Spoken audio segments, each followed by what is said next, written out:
다 함께 사도신경 하심으로 목요일 새벽 기도회를 시작하겠습니다. 나는 전능하신 아버지 하나님 천지의 창조주를 믿습니다. 나는 그의 유일하신 아들 우리 주 예수 그리스도를 믿습니다. 그는 성령으로 잉태되어 동정녀 마리아에게서 나시고 본디오 빌라도에게 고난을 받아 십자가에 못 박혀 죽으시고 장사된 지 사흘 만에 죽은 자 가운데서 다시 살아나셨으며 하늘에 오르시어 전능하신 아버지 하나님 우편에 앉아 계시다가 거기로부터 살아있는 자와 죽은 자를 심판하러 오십니다. 나는 성령을 믿으며 거룩한 공교회와 성도의 교제와 죄를 용서받는 것과 몸의 부활과 영생을 믿습니다. 아멘. 다 함께 찬송가 336장 찬송하시겠습니다. 환난과 핍박 중에도 성도는 신앙 지켰네. 이 신앙 생각할 때에 기쁨이 충만하도다. 성도의 신앙 따라서 죽도록 충성하겠네. 옥중에 매인 성도나 양심은 자유 얻었네. 우리도 고난 받으면 죽어도 영광 되리라. 성도의 신앙 따라서 죽도록 충성하겠네. 성도의 신앙 본받아 원수도 사랑하겠네. 인자한 언어 행실로 이 신앙 전파하리라. 성도의 신앙 따라서 죽도록 충성하겠네. 아멘.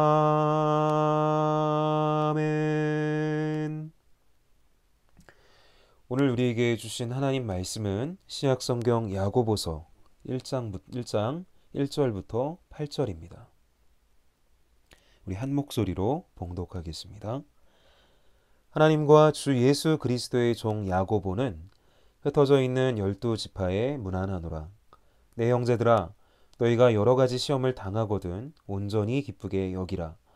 이는 너희 믿음의 시련이 인내를 만들어내는 줄 너희가 알미라. 인내를 온전히 이루라. 이는 너희로 온전하고 구비하여 조금도 부족함이 없게 하려 함이라. 너희 중에 누구든지 지혜가 부족하거든 모든 사람에게 후히 주시고 꾸짖지 아니하시는 하나님께 구하라. 그리하면 주시리라. 오직 믿음으로 구하고 조금도 의심하지 말라. 의심하는 자는 마치 바람에 밀려 요동하는 바다 물결 같으니 이런 사람은 무엇이든지 주께 얻기를 생각하지 말라. 두 마음을 품어 모든 일에 정함이 없는 자로다. 아멘. 할렐루야. 오늘도 새벽을 깨우며 하나님 앞에 예배하는 우리 모두에게 주님의 은총이 가득하길 기원합니다. 어제 새벽으로 골로새서 묵상을 마치고 오늘부터는 새로운 서신인 야고보서를 함께 묵상하게 되었습니다. 본문 1절에서 저자는 자신을 일컬어 하나님과 주 예수 그리스도의 종 야고보라고 밝히며 문안 인사를 하고 있습니다. 신약 성경에는 총 4명의 야고보가 등장하는데 이처럼 자신을 알리는 인물은 둘뿐입니다. 바로 12사도 중에 한 사람 요한의 형제 야고보와 초기 예루살렘 교회의 지도자였던 주님의 형제 야고보입니다. 사도 야고보는 일찍이 순교당하였기에 이 편지의 저자는 예수님의 형제 야고보일 것이라고 보는 것이 정설입니다. 야고보는 예루살렘 교회를 지혜롭게 이끌었고 유대인들 사이에서 좋은 평판을 유지했기 때문에 전승에 따르면 의인 야고보라고 불렸다고 합니다. 야고보는 흩어져 있는 12지파를 향하여 인사하고 있습니다. 이것을 두고 12지파를 마지막 날에 하나님 백성에 속하는 사람들, 곧 온 교회, 이방인과 유대인, 언약이 성취된 시대의 이스라엘을 가리키기도 하지만 현재 내용을 잘 살펴보면 이 야고보서의 독자들이 유대인 그리스도인들로 한정되어 있음을 암시해주고 있습니다. 1절에서 흩어져 있는 이라는 구절은 수신자들이 이스라엘의 경계 밖에 살고 있음을 보여주고 그들은 스데반의 죽음 이후 일어난 박해로 이스라엘 밖으로 도망친 디아스포라 유대인 그리스도인들이었을 것입니다. 예루살렘 교회의 지도자이자 그들의 영적 리더였던 야고보는 시련을 겪고 있던 그 성도들을 격려하고 새로운 환경에서도 신실한 그리스도인의 삶을 살라고 권면하기 위해 이 편지를 보낸 것으로 보입니다. 야고보서는 매우 실천적인 책입니다. 말씀이 가르치는 바를 행하라는 유명한 구절과 또한 행위로 믿음을 보이라는 말씀이 이 서신의 대표적인 요절이 됩니다. 야고보는 성도들에게 시험을 만날 때 어떻게 반응하라고 권면하고 있을까요? 2절을 보면 기쁘게 여기라 라고 말하고 있습니다. 고난받는 가운데 어려움을 만나도 온전히 기쁘게 여길 것을 권면합니다. 왜냐하면 3절에 말씀하는 것처럼 고난을 기쁘게 여길 수 있는 믿음이 있으면 시련을 당하여도 인내할 수 있는 힘을 얻기 때문입니다. 믿음의 시련으로 얻게 되는 인내의 유익은 무엇일까요? 본문 4절을 함께 읽겠습니다. 인내를 온전히 이루라. 이는 너희로 온전하고 구비하여 조금도 부족함이 없게 하려 함이라. 아멘. 인내를 온전히 이룰 때 그들로 하여금 온전히 구비하여 조금도 부족함이 없게 하신다고 말씀하십니다. 믿음의 시련으로 말미암아 성도의 믿음은 더욱 굳건해지고 성숙해져서 예수님을 닮은 자로 살 수 있다는 것입니다. 사실 성도의 기쁨은 이 땅에 있지 않습니다. 이 땅에 살아가지만 사실 우리는 하늘의 소망을 붙든 사람들이기 때문에 항상 하나님께 구하고 요동하지 않는 믿음을 갖추기 위해 힘써야 합니다. 하나님께 소망을 두고 그분께 간구하는 가운데 그러나 우리에게 지혜가 부족할 때 우리에게 주신다고 말씀하십니다. 5절을 함께 읽어볼까요? 너희 중에 누구든지 지혜가 부족하거든 모든 사람에게 후히 주시고 꾸짖지 아니하시는 하나님께 구하라. 그리하면 주시리라. 아멘. 시험 중에도 기뻐하기 위해서는 지혜가 필요합니다. 하나님이 주신 지혜를 얻은 사람들은 하나님의 말씀과 그분의 목적에 비추어 세상을 이해할 수 있습니다. 지혜는 야고보서에서 자주 언급되지는 않지만 야고보서를 관통하는 중요한 주제입니다. 직접적인 언급이 없어도 야고보서의 몇몇 다른 주제들과 연결되기 때문입니다. 하나님께서 이 지혜를 주시는데 후히 주신다고 합니다. 여기서 후히는 한결같이라는 뜻과 같습니다.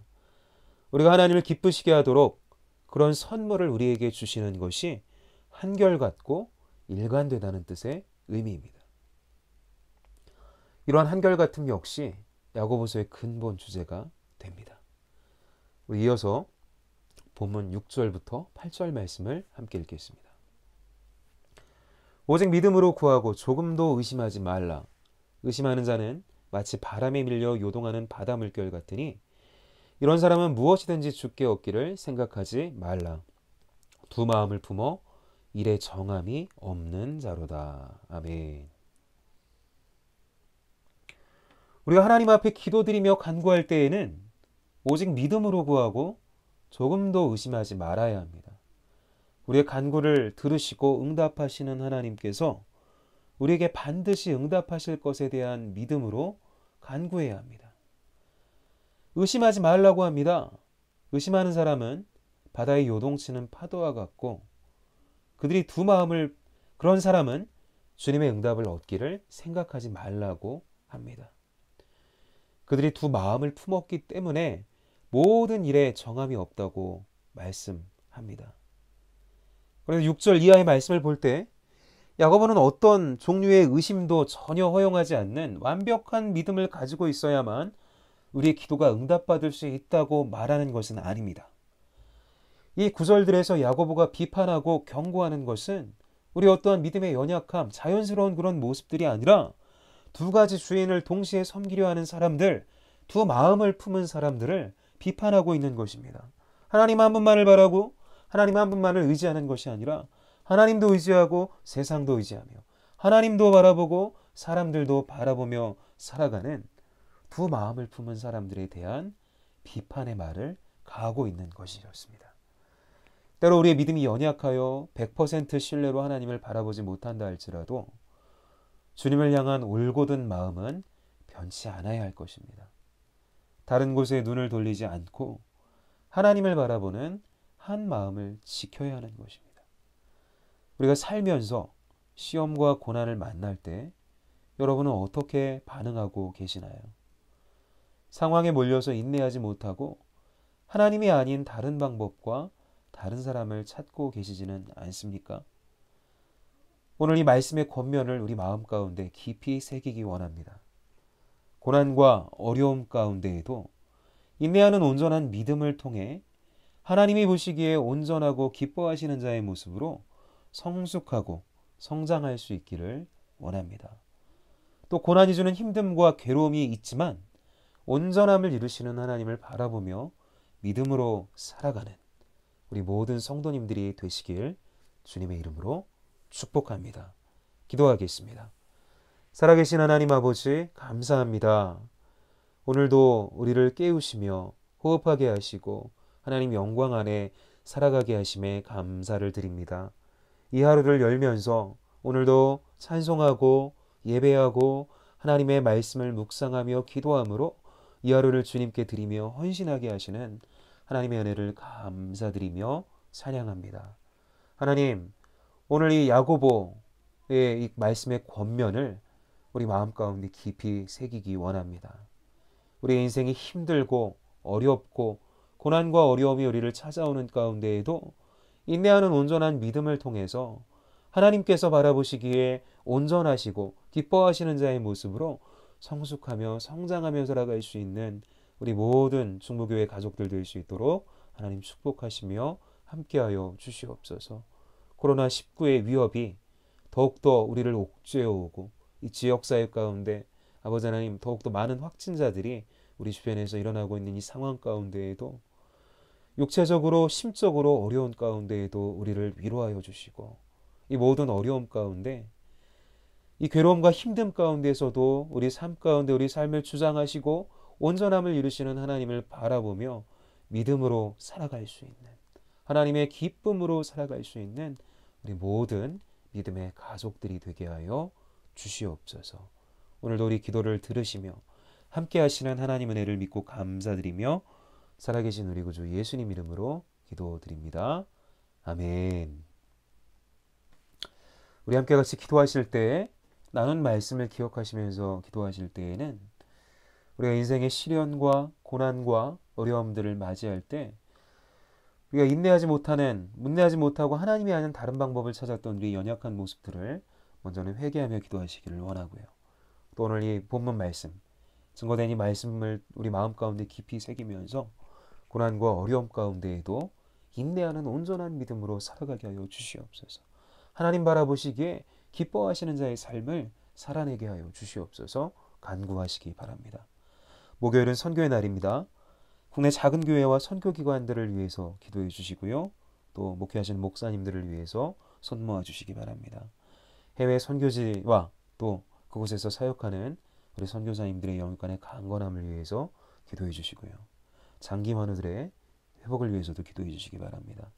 우리 입원 중이신 김영희 집사님 하루속히 회복되어질 수 있기를 위해 기도해 주시고 암으로 투병 중인 김선명 집사님, 최규인 집사님, 송유지 우리 자매 아버지 정말 잘 항암 치료 잘 받고 깨끗하게 완치 판정 받을 수 있기를 위해 기도해 주시기를 바랍니다. 코로나19로 특별히 어려워하고 계신 분들이 있습니다. 우리 교역자 그룹 안에서도 확진자가 나오는 바람에 또 모든 것을 멈추고 또 검사를 받고 결과를 기다리고 있는 중에 있습니다. 코로나19가 더욱더 확대되는 양상이 없을 수 있기를 위해서 기도해 주시고 또 입원 중이고 회복 중이신 모든 성도님들을 위해서도 함께 기도해 주시기 바랍니다. 5기 알파 코스 사역 한 주 남아있는 가운데 또 연기가 될 것만 같습니다. 이 사역 잘 유종의 미를 거두며 마무리되어 주시기를 위해서 기도해 주시고요. 77회 사무총회를 위해서 기도해 주시고 또 110주년 기념교회 설립을 위해 함께 힘써서 기도해 주시기를 부탁드립니다. 함께 기도하겠습니다.